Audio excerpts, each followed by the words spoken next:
I still can't believe we escaped the Ashwinders. You may not realize it, but you are the talk of the school since you saved me that day. I wonder how everyone knows about it. I told my mother in the hope that she would be more forgiving of what I have been up to if it came from me. She likely told other professors, and news travels quickly. Unfortunately, she might, in fact, have been even less forgiving than I'd hoped.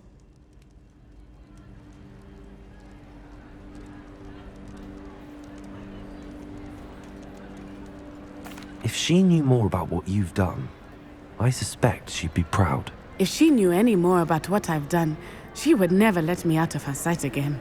I'm sorry. Has Officer Singer done anything with the evidence we provided? She has not. Harlow is as strong as ever. Someone needs to stop him, whether it is us or Officer Singer.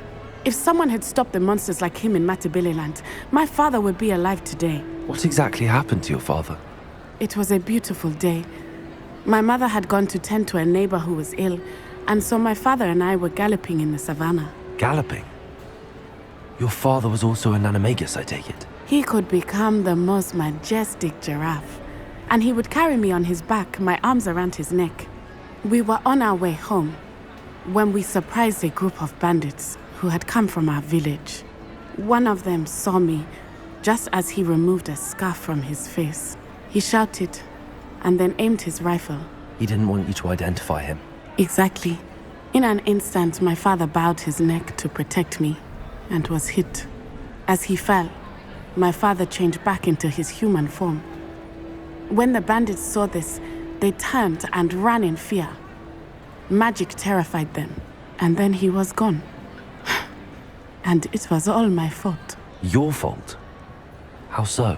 He died protecting me. If I had been capable of protecting myself, he would still be alive today. My mother and I tried to go on without him, but it became too much for us there. A few years later, we left to come to Scotland.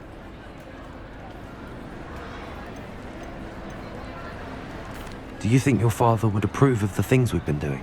Oh my, that is a good question. In theory, yes. Although he would worry as my mother does. But I think he, of all people, would understand my persistence. My father never shied away from a fight for good, no matter how ruthless the foe. And I think he would have enjoyed knowing that I had a compatriot like you.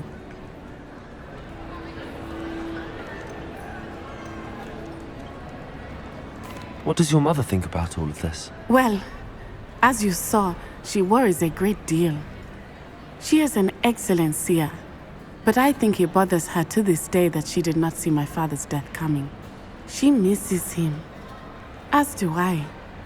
So I believe on some level she understands my need to seek justice in a small way, but that does not mean that she likes it. Do you think taking down the Ashwinders will avenge your father's death? No. Vengeance is not what drives me. My father would not want that. He and my mother raised me to believe that it is a privilege to be able to fight for those who cannot. I know there is risk involved, but I feel it is worth it. I am glad you seem to think so too.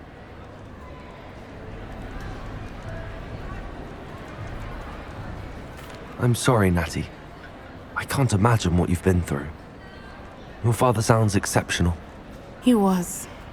Truly extraordinary. And thank you for your kind words. We all have our burdens. My father had a saying about that. Yes, I remember. Rain does not fall on one roof alone. Exactly. Soon you and I will put an end to the Ashwinders. Rookwood is already gone. Harlow will be next. We are making progress, and we will succeed. Thank you again for saving me. You deserve all of the praise you have received.